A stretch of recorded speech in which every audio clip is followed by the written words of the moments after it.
We are expecting quite a few other folks, so I'm gonna just wait like one more minute and then we'll get started because we have a packed agenda today. But thank you all for being here.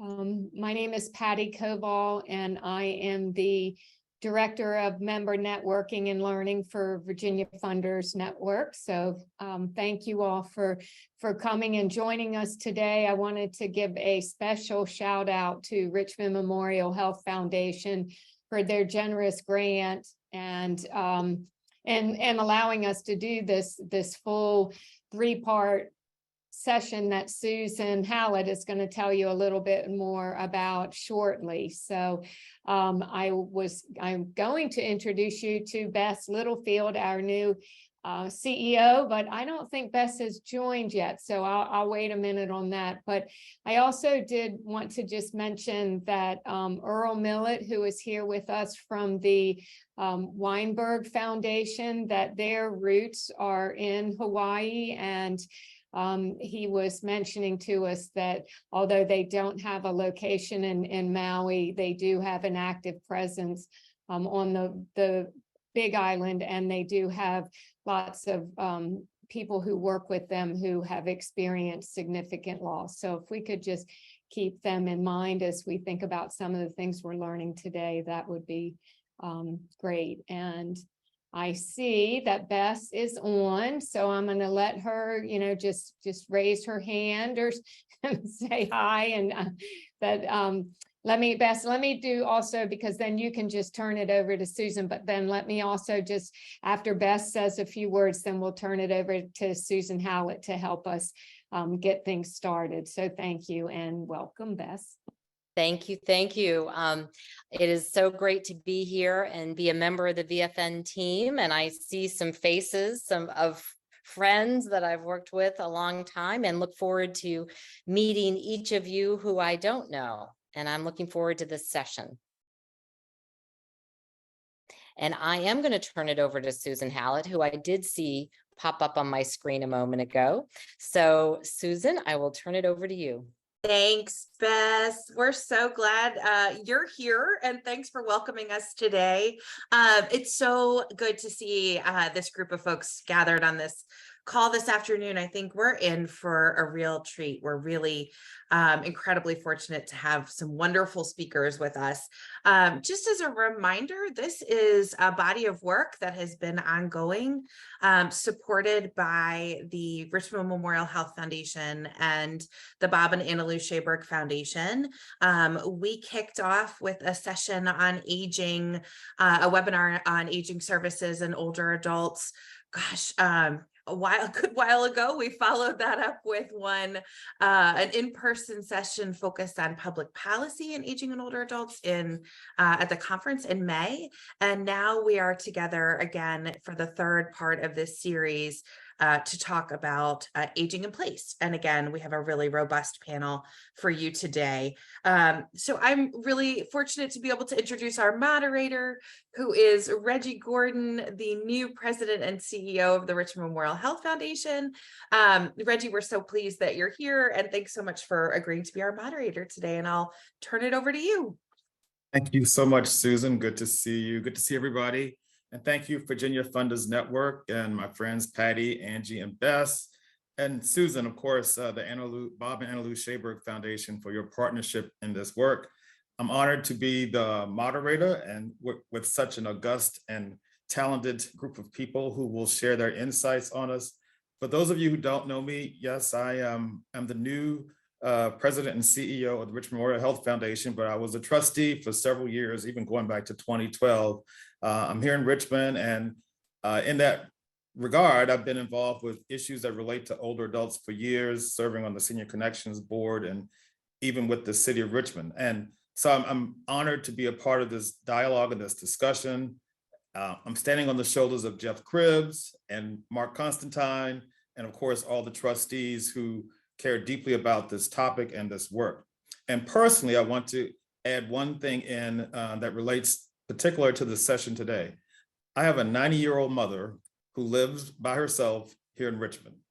So this is a topic about aging in place that our family addresses every single week. So not only am I here to moderate, but also absorb and think about how to manage this opportunity with my own family. So I'm glad to do it. I hope that we'll be able to move along with the agenda, and I'm going to start with short bios, just a brief bio of the folks who are on the panel. I'll start with Sari Raskin, who is the Vice President for Grants and Community Leadership with the Community Foundation of Northern Virginia. She oversees the foundation's annual discretionary grant program of more than $1 million and scholarship processes, which award to more than $300,000. Sari directs and helps frame the foundation's growing community leadership role, working with senior leadership to design strategies for more impactful philanthropic investments. Welcome, Sari. We'll hear from her. Earl Millett, who is the managing director of the Harry and Jeanette Weinberg Foundation, one of the largest foundations in the United States. Prior to joining the Weinberg Foundation, Earl served as the Chief Operating Officer for Civic Works in Baltimore. And I found this really interesting when I did some research on Earl. Prior to Civic Works, he served in the Peace Corps in Ecuador, and he worked and taught environmental and science education in Spanish in 5 schools and worked on agricultural operations to improve production in the Galapagos Islands. And we have Linda Couch, VP for Housing Policy with Leading Age. Linda provides strategic leadership to Leading Age's development of housing policy and priorities, including identifying and analyzing various policy proposals. She plays the lead role in educating Leading Age housing members, relaying timely information, representing Leading Ages among other national housing and community organizations, and developing the strategic and tactical operation leadership to ensure the program's success. And finally, Fred Karnes. We will hear from him first. He is a consultant. I've known Fred for years, as many of you have. He brings a long history of work in government, both state and national level, in philanthropy and nonprofit sector. At the intersection of housing and health and human services, his career has focused on addressing the needs of homeless persons, older adults, persons with disabilities, and other societal issues such as poverty. He's currently director of Mental Health Strategic Impact Initiative. And this is a national organization focusing on informing the transformation of mental health systems. And he's served as a strategic advisor to Senior Connections. So without further ado, we'll begin with Fred.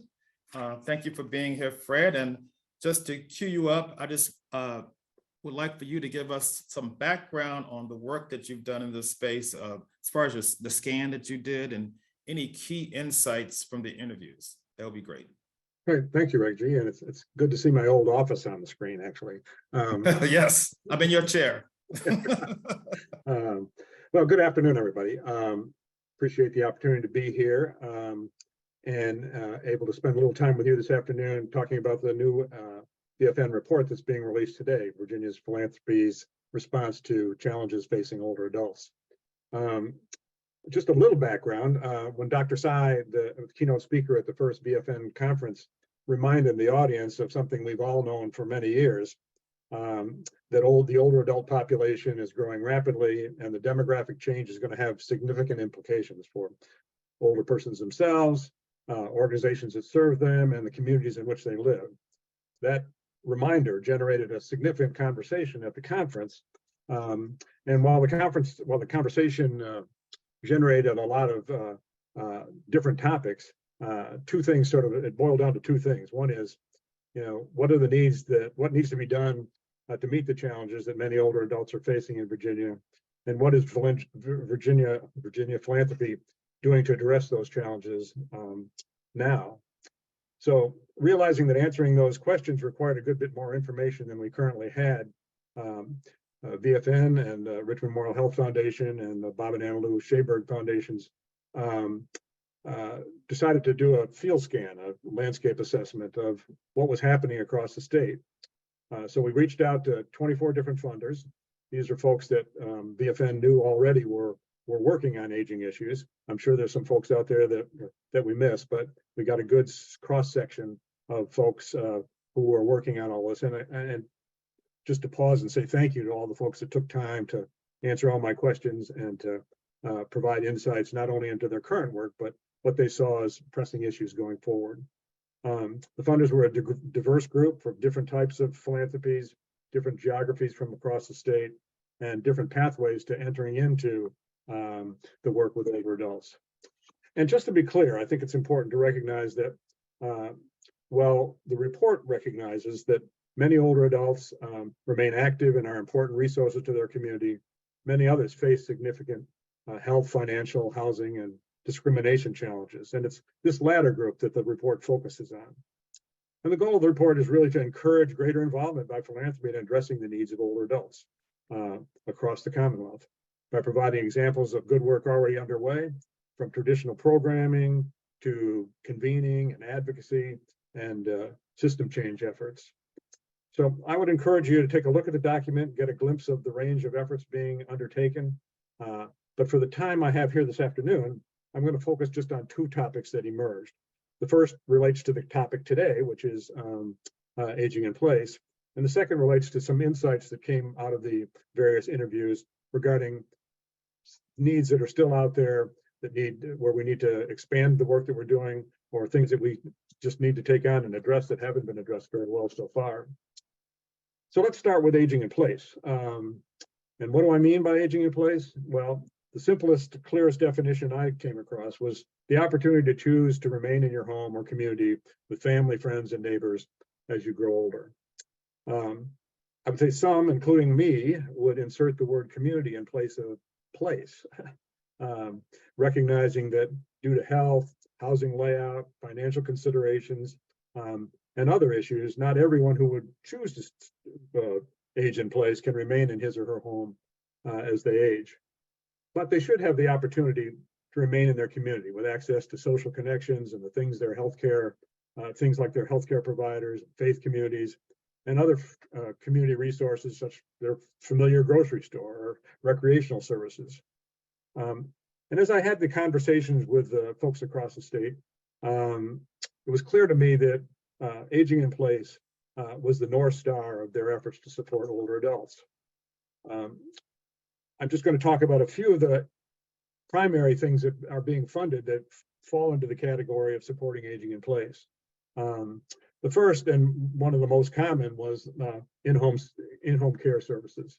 They were high on the list of investments, and it included both the support of organizations that serve older adults with in-home care, as well as funders like Bob and Anna Lou Schaberg Foundation and Richmond Memorial Health Foundation that have invested in efforts to look at ways to support the recruitment and retaining of in-home care workers. We know that the workforce is a real challenge in this area.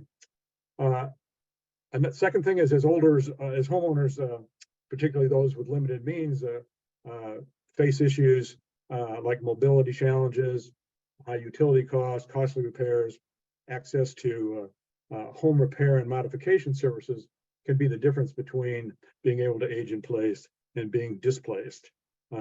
This is an issue that came up over and over again as a huge need in the state, with long waiting lists in almost every place. And many funders across the state, including Centera Health, Bob and Anna Lou Schaberg Foundation, invest in these services. Access to transportation was another area that emerged from almost everybody, whether you were urban or rural. the recognition that people can't remain in their homes if they can't get out to the things that they need. And many funders in Virginia, like the Community Foundation of the New River Valley, the Williamsburg Community Foundation, and a number of others are involved, not so much in funding the actual transportation, but working closely and developing with local partners and developing efforts to build out transportation opportunities in the community, from rideshare programs all the way to formal transportation systems. And while aging in place or community allows older adults to age in a familiar setting, other supports are needed often to make that possible and ensure quality of life. Two services, senior centers and adult daycare centers, are critical tools for providing health supports, as well as recreational activities, education, family caregiving relief, and a myriad of other supports to enhance well-being. Numerous funders across Virginia and the District of Columbia region, like the Morris and Gwendolyn Cafritz Foundation, PATH Foundation, Dominion Energy, support these services in their communities. And I would just add, both today as I'm talking about these and in the report itself, we didn't create a laundry list of everybody that was working on each of these services, but just gave you a taste of who was involved, and you'll have that access to the information about who was involved in the interviews as people you can reach out to. So I hope it gives you a little sense of the story we tried to tell in the report. The report goes on into a good bit more detail regarding the various services and what they entail, who's investing in them, and what other activities beyond programmatic investments that funders are supporting to meet the needs of older adults in our communities. So now I want to pivot to the future. I believe one of the roles of philanthropy is to take the long view, looking beyond immediate needs to invest in efforts that build new programs and bolster systems to address current needs that have been either ignored or missed, as well as looking out of ways to see where investments can be made that will help address future issues as they emerge. Many of the people I talked to expressed that while they thought a lot of good things were happening in Virginia, there still are a number of significant blind spots, and they identified a number of them, including, first of all, overcoming myths and stereotypes related to aging and older adults. They believe that these present a significant barrier, both internally to investment decisions on their boards, and also in community response to the needs of older adults. And some of the respondents argued that the needs of older adults are not prioritized in most communities. And they felt like there was a real need to better communicate the challenges facing older adults, not only at the local level, but at the state and federal level. Respondents also argued that it's time for philanthropy to step forward to combat racial inequity and the historic disenfranchisement of older adults. They suggested that to ensure quality responses to the varying needs of the aging population, the voices of older adults need to be centered in the conversations about program design and policy design. And to ensure equity, it's particularly important to engage segments of the older adult community that have not historically been at the table, including Black and Brown communities, immigrants, and other too often ignored communities like the LGBTQ population. Many providers mentioned the need for a stronger advocacy response.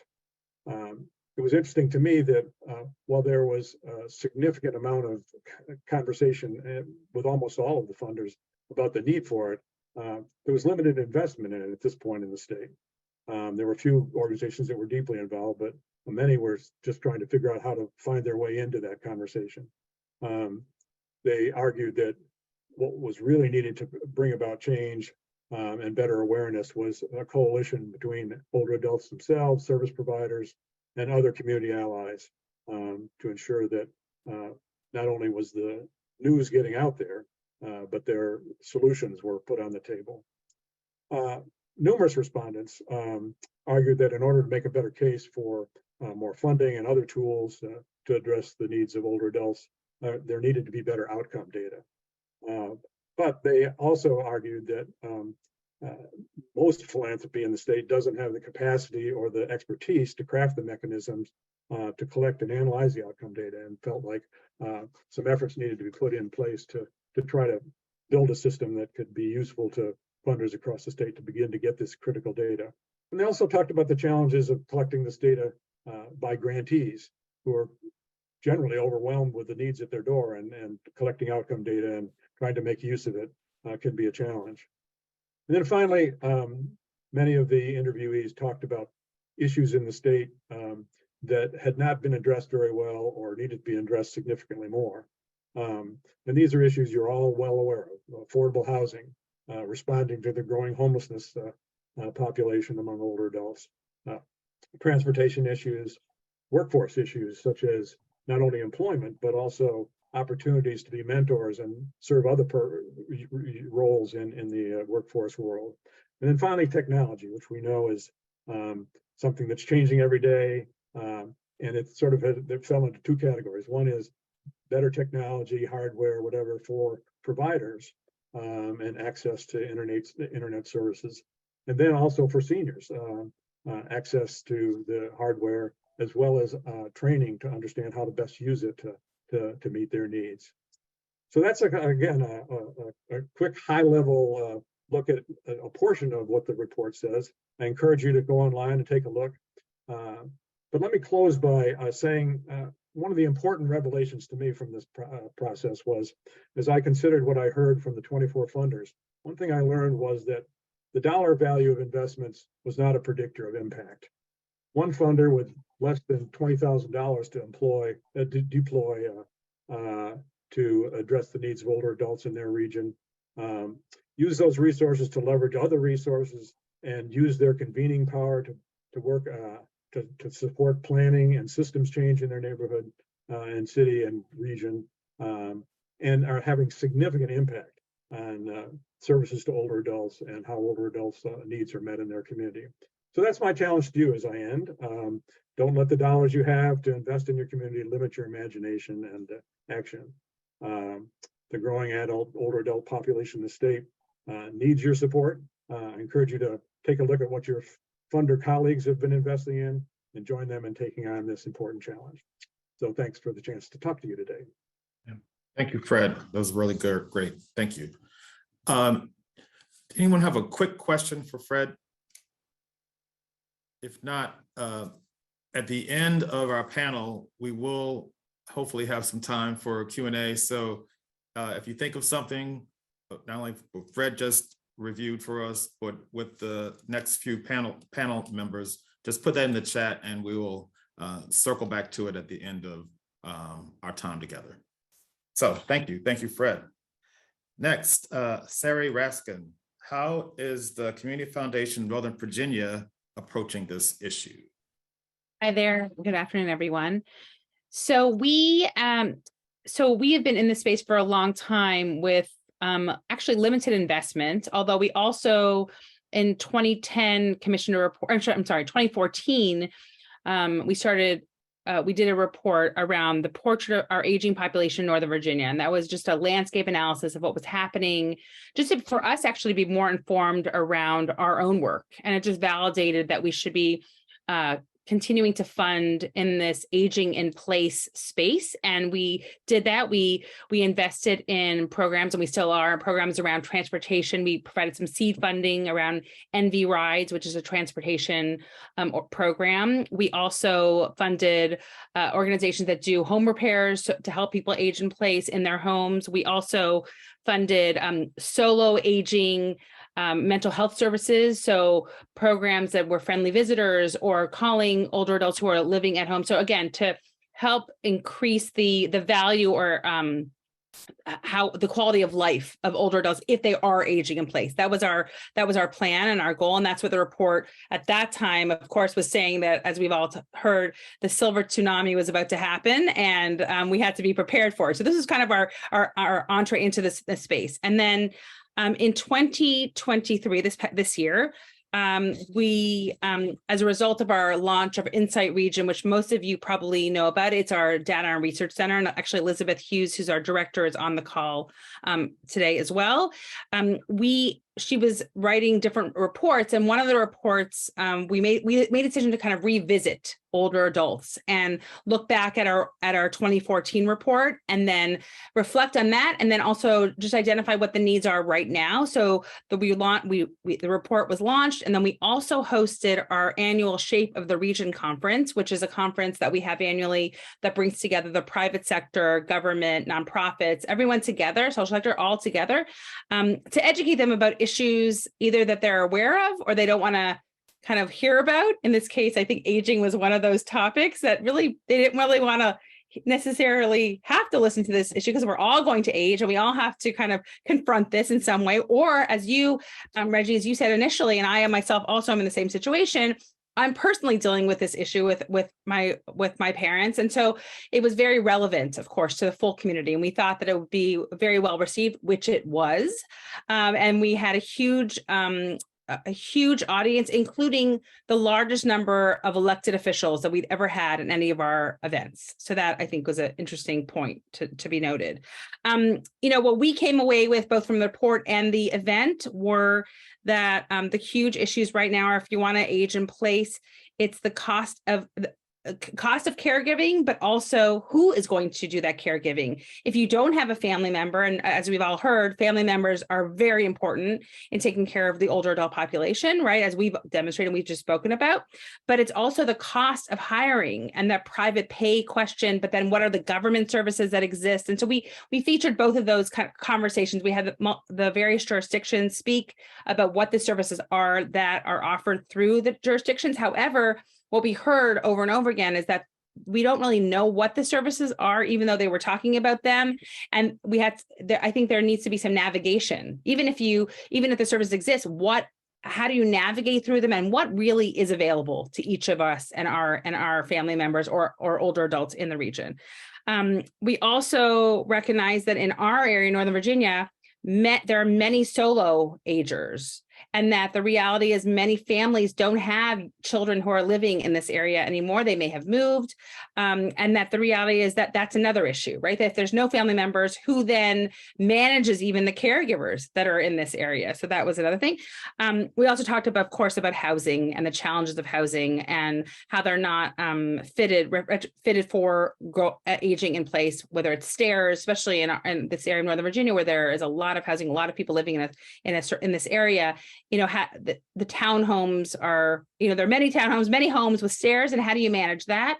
So issues around that as well. But we also walked away with, and I'll just leave it with this at this moment, is that there are some really creative solutions that are being created around technological solutions. But I also want to note what I think Fred said around, you have to learn how to use the technology. So even if we create the technology, teaching the technology or having access to and figuring out how to utilize it will be another challenge. But I do think there are some creative entrepreneurial ideas that are happening. We learned about them at our event, and there are some people who are really thinking strategically and thoughtfully about what will really increase the quality of life for older adults who are aging in our region.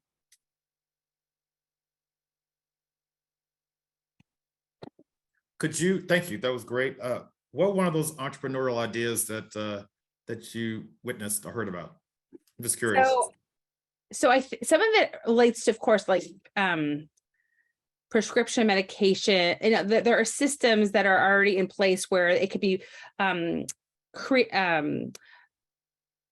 put into a system so that people can have access to their medication a simpler way by it being, because there are multiple medications that people are on, of course. So not to have to deal with all the different pills. And so there are systems that you can create ways to dispense them in a way so an older adult wouldn't have to manage that, and also, I know this from my own perspective, but we have blister packs, for example. So that's that's not technology, but I think that's an idea also. So medication, by the way, is a big piece of this. Oh, yeah. Some of the technology conversations were around, I think just around robots having more of a role. And I think if people wanted to learn more, there's a guy, and I have to go back now and look, Elizabeth may be able to mention his name, who has this active listserv that has lots of ideas all the time, including webinars, information about a variety of issues relating to growing older, but technology is his passion. And I can say, I'll put his name in the chat. Oh, great. Okay. If not, I'll look it up right now. But he's another person who, again, thinking really creatively about some of these ideas. Oh, that's good. Here in Richmond, I was working with the city of Richmond before I came here, and I happen to know that the ambulance authority here had a challenge with older adults calling to ask questions about their medication. And so the appeal to all of us was that there must be a human services, social services solution to something like, did I take this pill? When do I Yeah. take this pill? Rather than having vehicles show up at your house every day to help you navigate that challenge. Right. I'll give you one other technological interesting solution that people may not know about. There's an entity like Uber. It's called GoGo Grandparent. And basically, they have a relationship with Uber. So an older adult can use the phone and call for a car. They don't have to use a phone. They don't have to use they have to use an app. They can use a phone, and there's a recording of there's a log of certain numbers that commonly called numbers, basically, and addresses. And so you call a number and you actually request an Uber, and this company has already vetted the Ubers. So the Ubers already know that they know how to manage someone who's an older adult who may need some additional help with a walker, rollator, et cetera. So just that's another just something that I know about, and that is again, thinking differently about how there are basic skills that and technology is very complex, right? We have to recognize. So even if we have creative ideas, teaching that technology is another challenge. Yeah. Thank you. That was good. I'll keep moving, but of course, if you all are thinking of questions as well, just remember to put them in the chat and we'll circle back to them later. Next, let's go to Earl. And hopefully, Earl, you can give us an overview of what the Weinberg Foundation's approach to these services and issues are as well. Thank you. Yeah, thank you so much for having me. I've already been learning as well. It's great to participate in this.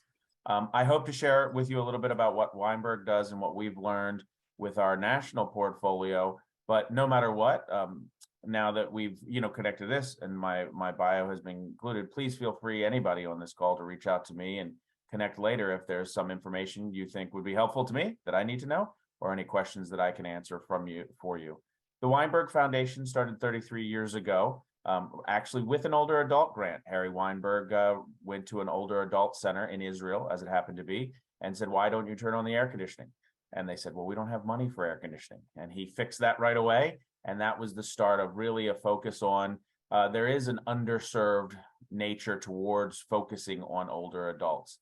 And as you'll see through our whole focus on older adults, we do have aging specific programs, but all the work we do is integrated with older adults. Just sometimes we forget to include the supports and services that are customized for that particular population.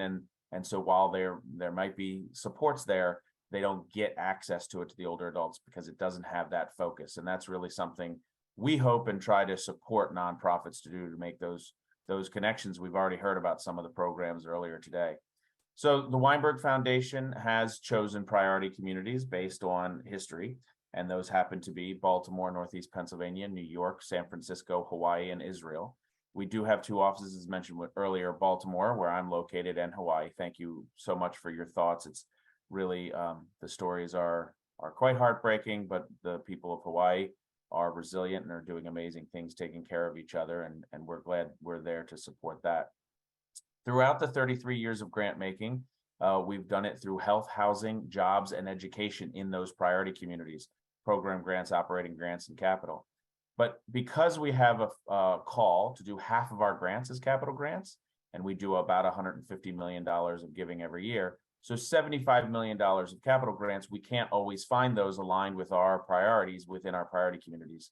So the trustees said that we would do older adult focused capital projects anywhere in the country. And that's where we've been fortunate enough to be able to do some projects in Virginia and of course everywhere else.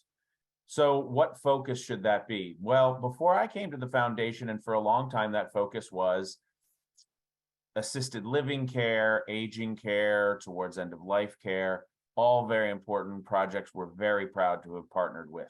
Greenhouse, kind of what we would call more aging in community, keeping people in their community, but they could no longer stay aging in place in their home because they needed some sort of assistance. Like I said before I got there, the trustees had a lot of foresight excuse me, and saw kind of the change of what older adults wanted, or maybe understood what older adults always wanted, but maybe philanthropy didn't quite see, and that was to stay in their home, and started moving towards housing and health supports that could allow people to do that specific aging in place. And I'll go through those specific programs here quickly that we support now, but it's amazing what philanthropy can do. And so kind of, always really relish your role as philanthropists and what you're able to do to support the nonprofits that are really doing the hard work. Because of that shift of resources back many years before we would even think what COVID could be and things like that, a lot of resources moved away from congregate care, where unfortunately we saw so much disaster among the older adult population for people that were clustered together in assisted living, skilled nursing facilities, and more towards independent living, things that people staying in their home, where we saw much higher, better survival rates and illness prevention during the pandemic. So I really do think of philanthropy, having discussions like these that you guys are engaging in, can really redirect a lot of funds, that redirect programs, redirect site. And in this particular case, like I said, all before I was involved, saved lives and older adults' lives. And we have a lot of pride in the connection we could have to that. So that's evolved even in the 5 years that I've been at the foundation. And we've kind of landed on 4 major priorities within our aging portfolio. We do a lot with elder abuse prevention, both education and creating shelters. That's not what we're really going to highlight here on Aging in Place and Aging in Community, but very important work. We also support PACE, which is the Program for All-Inclusive Care of the Elderly, which we think is a model, because it's sustainable, because it receives government funding, deserves more support to be expanded. It's been around since the 80s, late 70s it started, and yet only 55,000 older adults have access to this fully funded program nationally. So what we can do more to build more of those centers to get access to full medical care and all of the supports and services an older adult would need is well worth supporting. Again, not the focus of this conversation, but I did want to mention it because it's one of our focuses. And then we get into the two focuses that I really want to highlight and go into more detail for what we were asked about. And that's starting with aging in place. Older adults want to live in their homes. We know that. We know family members are that way. We know ourselves are that way. And so what can we do? And basically what we found is that nonprofits were trying to piece together geographies, resources from state and federal, from other philanthropies to provide all the services that are necessary. And maybe an older adult would get access to some nursing support and some questions being answered, like we're talked about before. Discover they're taking, because the emergency room is their main healthcare provider, which is unfortunately true for low-income older adults across the country, they may be taking one medicine that raises their blood pressure and one that lowers their blood pressure because different times they went to the hospital. So getting access to a nurse that kind of can correct things and other things that you already heard. But maybe they'll connect up to a different resource that provides them with an occupational therapist so that they can stay active and get connection to resources. Their roof will start a leak. Nobody has enough connections to get the resources for it. So what was a drip that the older adult has a bucket under turns into a flood, turns into damaging the house, turns into an unlivable place, and they can no longer age in place when it could have been a cheaper fix earlier on, something that you were involved in and connected with the individual. And that leads to generational wealth, not to mention the older adult being able to age in place and stay in the home. And several programs have come out of that, one of which that is winding its way through Center for Medicaid and Medicare Studies approval is called Capable. And we're huge proponents of that model and other models like it that bring in nursing, occupational therapy, social work services. Find out what the older adult wants, not tell them what they need. Say, what do you want to do with your life? Do you want to volunteer back in the community? Do you want to have access to your kitchen because you like to cook? Do you need to get downstairs because you don't have handrails on both sides, you can't do that? And then the home repair piece, which is where we really support, because that can be capital improvements to the house. The trustees support getting a group. We wouldn't support an individual older adult's home being supported. That wouldn't be enough for a grant for us. But if you're a nonprofit that's going to work on hundreds of homes or dozens of homes in a community, well, then that's somewhere we can come in and give some money to those roof repairs, grab bars, handrails, slip and fall prevention, lowering cabinets if people are now no longer able to get up as high as they need to, so that they can cook for themselves and still live a meaningful, enjoyable life and be part of the community. I mentioned about all those different resources coming together. We have not found in any of our examples in any of our cities where we've expanded this, and we've done it dozens of different cities, where one nonprofit covers everything an older adult needs. So bringing people together in community, and in fact, in Baltimore is the easiest example. They call theirs housing upgrades to benefit seniors, hubs. We all have to have our different acronyms and names just to keep things interesting. But essentially, it's supplying all those services, and 13 different organizations, 12 and the city of Baltimore, got together for a lot of meetings and said, well, what can I do? One organization serves a very small community in Baltimore. One organization serves most of the West Side. One organization uses youth to train in construction to go in and do the home repair services. And then those youth, by the way, many of which come from grandparents that are getting the services, saying, oh, you're putting my granddaughter, my grandson to work. Let's get them signed up for this program to do these home repairs. They provide the home repair throughout the city, but coordinate it with those other nonprofits to provide occupational therapy support. The occupational therapist, which might work at one nonprofit that's focused on healthcare, will put tape marks in the bathroom. Where's the best ideal place to put a grab bar? The construction person that comes from another person will come in and say, there's no studs there. You can't, that's not strong enough to put it. And they'll get on the phone with each other and talk to each other and decide on a place that is both secure, but also valuable for the older adult. Too much, we had seen too many construction programs where they put it where it was solid for the house, but too high for an older adult of a certain stature to be able to reach. And that's not useful. So really coordinating and having that thoughtful community approach also leverages more match dollars, which especially for the foundations and philanthropy in the room will understand is necessary. We're not looking to fund all of this. Our particular funding model is we will only fund up to 30% of a capital project. We want to see, other funding sources, mostly because we know we can't fund it. It's not our goal as any philanthropy to fund these programs in perpetuity.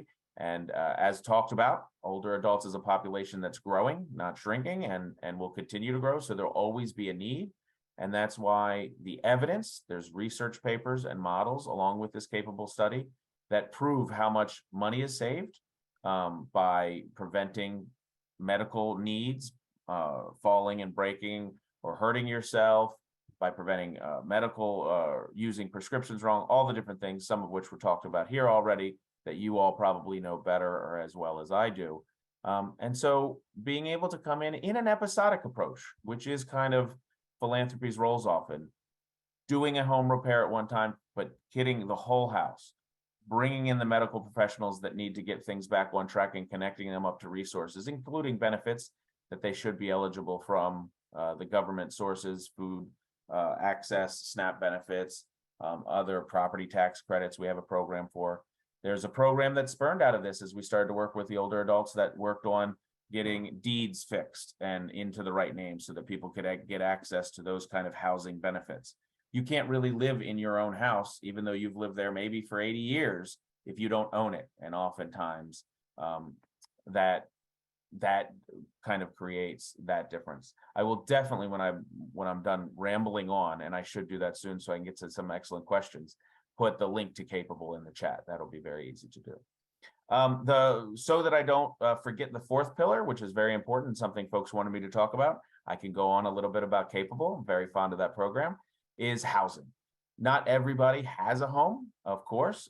It's been brought up in numerous conferences, especially of late. The individuals who've experienced homelessness population is an aging population as well, and not often thought of how the supports and services for that population needs to be different. Not everybody just owns a home. They maybe have an apartment that can't be converted and included with grab bars or accessibility that matches an aging population. And so we do support building permanent supportive housing, affordable housing communities that are connected to supports and services. And we always insist that those supports and services not only serve the residents of maybe an apartment complex or a housing complex that we're partnering on, but that those community services go out to the community, to those living around it, so that it is integrated and connected and serves beyond the space. We work with a lot of programs or buildings, housing, capital projects that have LIHTC, low-income housing tax credits, many other tax credits, 202 programs, things you're all probably very familiar with. And those programs often don't have the funding for the community space. So they can build the units, they have the price per units, they can provide some housing, But is it really the kind of housing we want to support if it doesn't have social services provided built into it? If it doesn't have community space to welcome the community in, welcome the folks down and out of their units of housing to engage and partake in all, to be engaged of part of society and part of life and enjoy life. And so that's where philanthropy always can come in on these projects, because the tax credits and 202s don't fund those community spaces. So those spaces in those buildings is often where our money goes, and also to supplant loans, bridge loans that are needed, and that prevents a lot of funding to going towards interest loans and the banks. Banks are very important and necessary. I'm not insulting banks, but if we can prevent some of that money going there and going into supporting a case manager in the building, long-term 15 years as opposed to 15 years of interest payments, things of that nature, that's something that I really think philanthropy can and should play a role in all of the different communities. One quick subset of that is I will highlight, we're always looking to try to serve vulnerable populations in specific. We only serve low-income older adults in all of these projects that we talked about. But even within that population of low-income older adults, there are particularly vulnerable populations. I mentioned individuals who experienced homelessness, but one that we focused on is LGBTQ individuals. And the fact that when you find, it was mentioned already earlier here, solo older adults that don't have connections to family, well, the percentages of older adults that don't have connections to family, unfortunately, are much higher among LGBTQ identifying individuals due to, of course, everything we know, discrimination that may have led to that, depending on, where they've gone in life, and the propensity for that particular population to not often have kids. So just the percentages of those individuals that are not connected to family to help care for them are higher.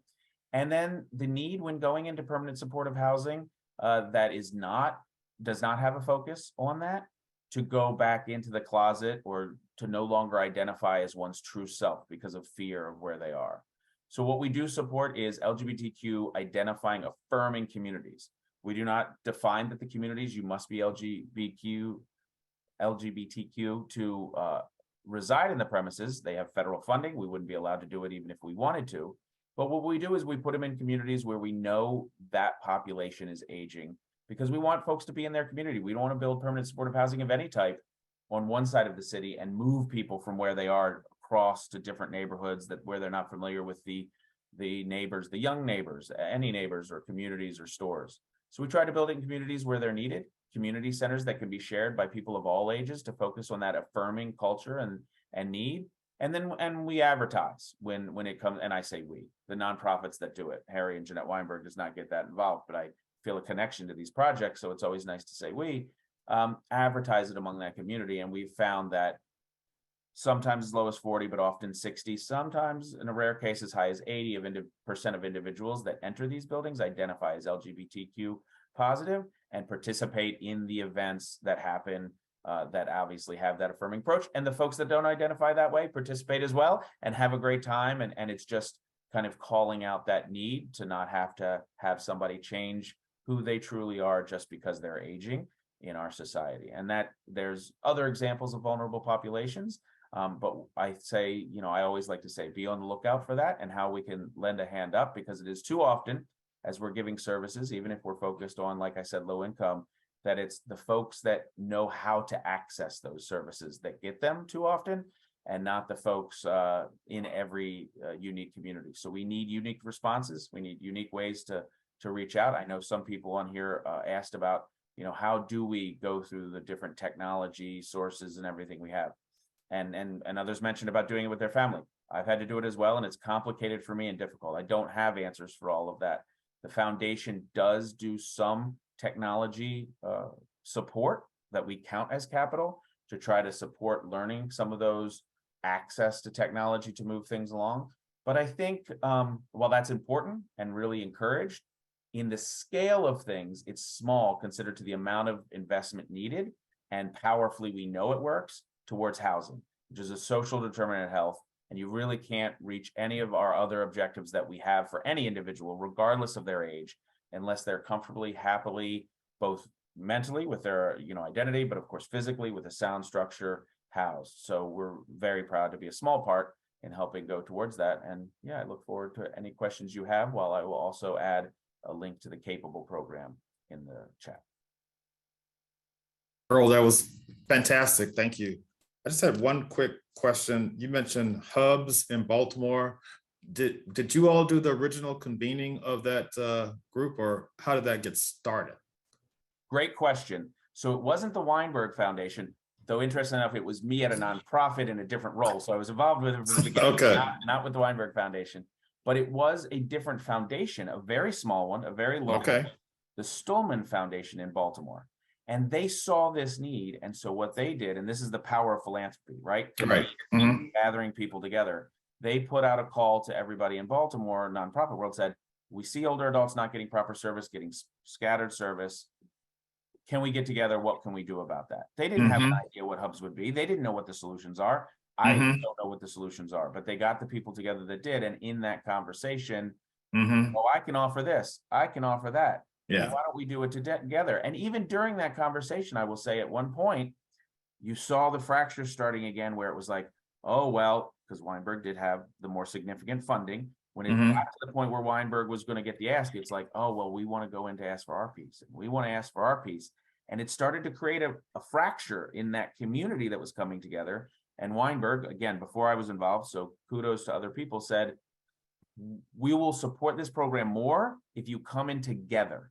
So it was 9 separate asks that first time, like separate as in they did their own application, but they copied the boilerplate language of what the hubs program would be. And they were allowed to ask for more if they came in united together, as opposed to if they asked to serve 20, 20, and 20 older adults. We said, tell us you're going to serve 100 or 100, more older adults together, and we will, we will consider, back then, Weinberg will consider funding that at a larger scale. And that was 10 years ago. And that now is getting federal grants, obviously got ARPA dollars, the COVID dollars, all together and sharing it. I'm not going to lie to you and say there haven't been bumps in the roads and discussions, and it's all about the people that you bring into a road, but it was philanthropy, a different foundation that got that started. Good stuff. Thank you. Thank you. you. All right, next we'll go to Linda. Hi, Reggie. Thank you. Let me share my screen here. Right.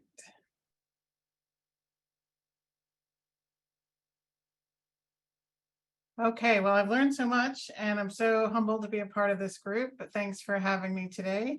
I'm going to take us up a few more feet and talk about some more national issues and focus on affordable housing. And here, let me minimize this on my screen. Okay, so just to level set here, the Urban Institute has some pretty remarkable projections for what the nation's households will look at between now and 2040.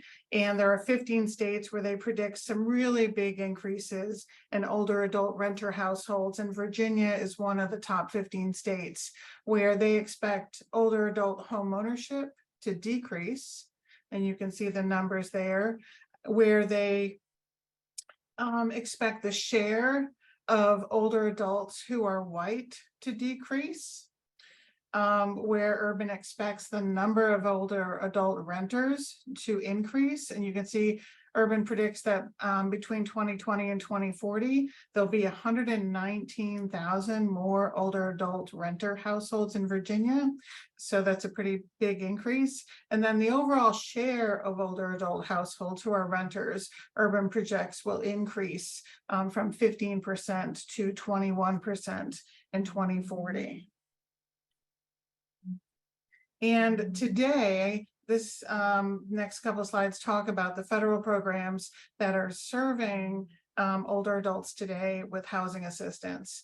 And of course, I'm a houser and I talk about housing all the time, but we're talking about focusing on housing here today because we can't age in place, we can't age in community unless we have a place to live.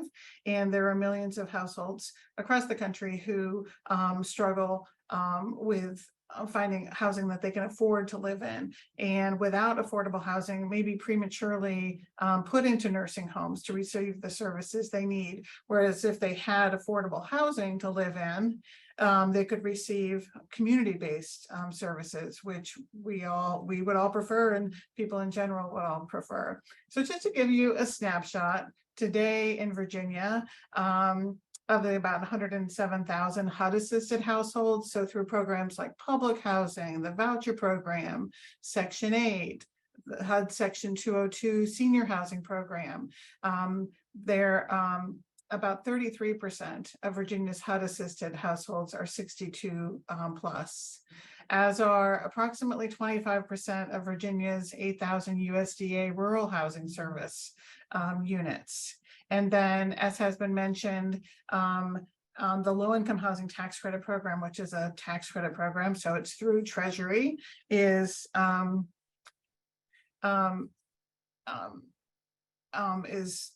only getting bigger in Virginia, and about 29% of Virginia's low-income housing tax credit units have at least one person in those units who are 62 plus. So while there are a lot of older adults who are helped by housing assistance programs in the United States today, there are still far few units. And in fact, about 1 in every 3 eligible older adult households receives the housing assistance that they're eligible for, because those programs are too small. And we focus a lot on the importance of federal housing programs, first of all, because they represent the vast majority of all housing funding. We've seen states and cities and counties really step up over the last 10 years, putting a lot more money into affordable housing development and preservation, but still the vast majority of funding to expand and preserve affordable housing in this country is coming from the federal government. Another key thing about the federal housing programs is, especially those at HUD, is that they're deeply income targeted, right? They really focus on the households with the greatest needs, and those are the lowest income households. And the HUD programs have this deep ingrained nature for affordability. And frankly, at the state and local levels, finding those two things, deep income targeting and real deep affordability, is a real hit and miss adventure. And at HUD, we have those two key facets of income targeting and affordability, and the public housing and the Section 8 programs and the voucher program, et cetera. And just in general, so people understand really broadly, most of HUD funding, HUD's programs are about preserving existing housing. There are some HUD programs that are expanding the supply of housing, getting new assistance out there. So I'd say particularly HUD's block grant programs through the block grant of the home program or the CDBG program, which are block grants to state and local governments. And they use those block grants as they see fit to meet local needs. And some of those dollars get used for affordable housing. HUD Section 202, housing for persons who are seniors, and then HUD Section 811, housing for persons with disabilities. Both of those programs produce some new housing every year, but somewhere close to 85% of HUD's entire budget goes to preserving existing housing. HUD, for the most part, is not in a rampant business, unfortunately, of expanding the supply. The low-income housing tax credit program, though, is, and I know that Earl just mentioned this program, this is an extremely important federal program. Every state gets a state allocation of tax credits based on its population, and the tax credit program is used, I would say, in most affordable new developments. The income targeting is higher generally than that of HUD programs, but the affordability is also a little less than in HUD programs. But low-income housing tax credit communities can become very affordable when you layer in other types of subsidy, like other HUD subsidies, like a voucher or Section 202 operating subsidy. So the federal programs are really important solutions to the housing shortage. A couple of important things to understand about HUD housing programs is that there are often very long waiting lists. And the more you get into suburban and definitely urban areas, You'll find waiting lists for HUD assisted housing, including housing specifically for older adults, of 2, 3, 5 years long. In California, we have lots of leading age members with waiting lists of 7 to 9 years long. Housing is not an entitlement, right? And so that's why we have these waiting lists. That's why people have to wait so long. That's why we have homelessness among older adults, is because housing is not an entitlement. It can also be really complicated to identify affordable housing communities. Where would I even apply to? And then also complicated to apply. If you've ever helped anyone or been a part of an application process, the application packages are several pages long. You have to do lots of calls. Sometimes you have to go in and do a visit, and it can get really complicated. But the golden ticket here is for HUD programs is that they are truly affordable. And if your income fluctuates, your rent remains affordable to you, and you are never too poor to live in HUD assisted housing programs, which is why we love them so much. And I just want to do a little bit of a deeper dive on HUD Section 202 supportive housing for the elderly program. This is HUD's flagship senior housing program. It is the only one that's exclusively for older adults. There are about 110 Section 202 developments across the state of Virginia, representing about 5,900 units. These are all 62 plus buildings, and the older ones, the ones built before 1990, are also required to set aside some units for younger people with physical disabilities. About half of them have a service coordinator, which is another really wonderful thing about the 202 program, and something we're working to get more service coordinators. And so every of these buildings has a service coordinator. And as the name connotes, a service coordinator coordinates services. It helps understand what the residents' need is and helps identify services and supports that are available in the community and links residents to those services and supports. So residents can age in community. About 2/3 of Section 202 residents are duals, right? So they have both Medicare and Medicaid. And in Virginia, the average annual household income of a Section 202 household, and they're mostly one-person households, is about $15,372. And I put that in there just to really be clear that we are talking about an extremely low-income population here that's served by HUD Section 202 program. Unfortunately, and this chart represents federal funding to expand the supply for new Section 202 homes. The funding for new Section 202 homes was wiped out about 10 plus years ago, and only in the last few years has Congress revived funding for it, but still it is far away from where it needs to be, right? So it's deeply affordable housing to a really income targeted population, and with an affirmative, proactive stance on connecting residents to services and supports. So this is the program that does that, but we are really struggling to get the support we need in Congress to fund these units and expand the supply as much as possible. Over the last 2 years, since the program was restarted, HUD has funded 2 big rounds of new Section 202 developments. And of those 2 rounds, I wanted to point out that one of those awards was in Virginia to the Wesley Housing Development Corporation of Northern Virginia. And they opened in February of this year. It's really exciting. They have a total of 63 units in this building. So they're all low-income housing tax credit units, and 11 of them are Section 202 units.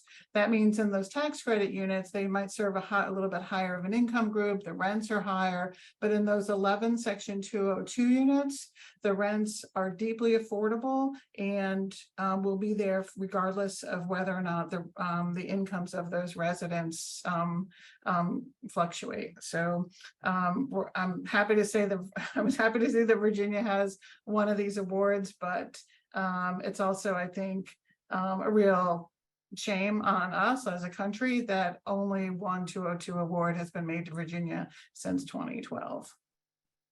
And as has been mentioned, we also track and talk about and leading age affordable housing members confront on a daily basis a significant increase in homelessness among older adults.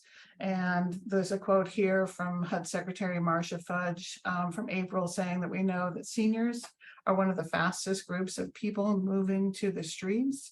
And just yesterday, HUD published its 2021 data on who's living in shelters across the country, in which they note that there's been a nearly 10,000 there are nearly 10,000 more older adults who experienced sheltered homelessness in 2021 than in 2019. So homelessness among older adults is rising much faster than the nation is aging. And the programs like HUD's programs, right, the voucher program, or mentioned the permanent supportive housing program, Section 8 and Section 202 public housing. Those are all programs that can help people who are experiencing homelessness.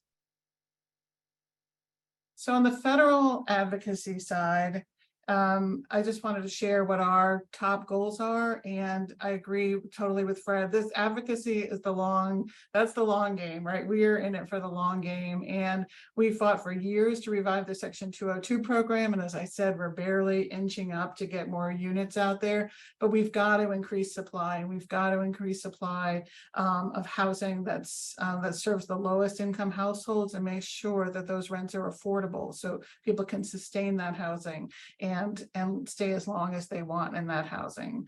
Obviously, we have to preserve what we have, right? We have to defend the base, which means an annual battle in Congress to get all the funding needed to renew all the contracts, renew all the subsidies going to public housing, to private landlords, et cetera.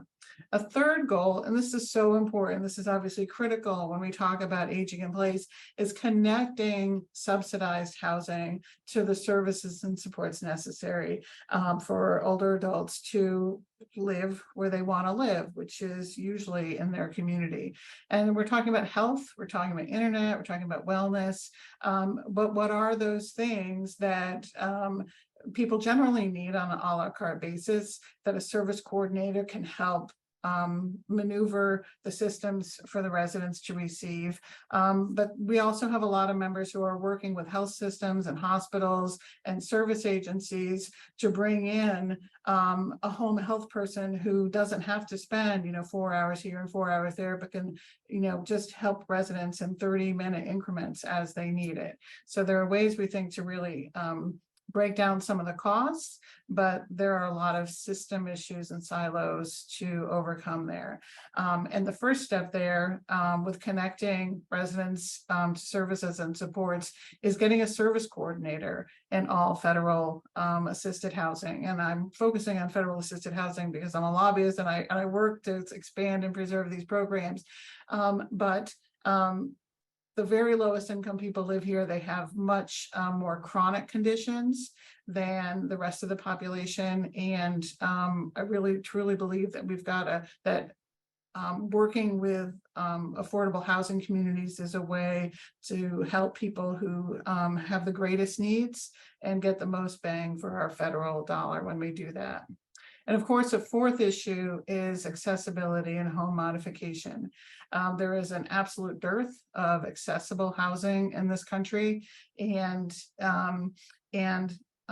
if it's not affordable housing that pushes people into nursing homes prematurely, or the lack of affordable housing, it'll be the lack of accessible housing and that pushes people into nursing homes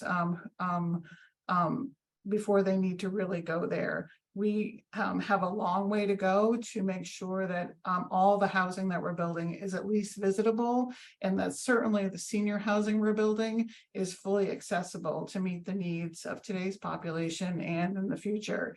I really congratulate the Weinberg Foundation on the Capable program. It's a program that we look to all the time, and Congress looked to the Capable program a couple of years ago when, for the very first time, Congress authorized an older adult home modification program through HUD, a grant program.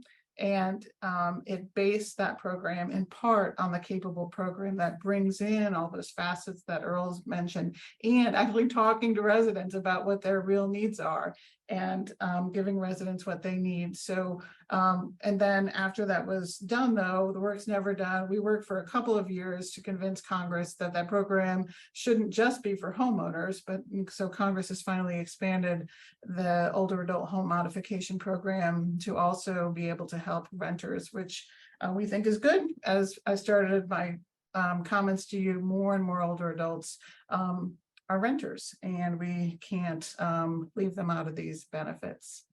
So those are federal advocacy goals that we're working on here in DC. But, you know, we have a few thousand affordable housing provider members at Leading Age, and we talk to them all the time about, you know, what are your needs? What are you doing? And we recently had a conversation with them. And it was frankly a conversation of, if you were working with a funder, what is it that you would need? What kind of funding would you want what kind of things would you want funding for? And for years, mental health support and mental health counselors has topped the list.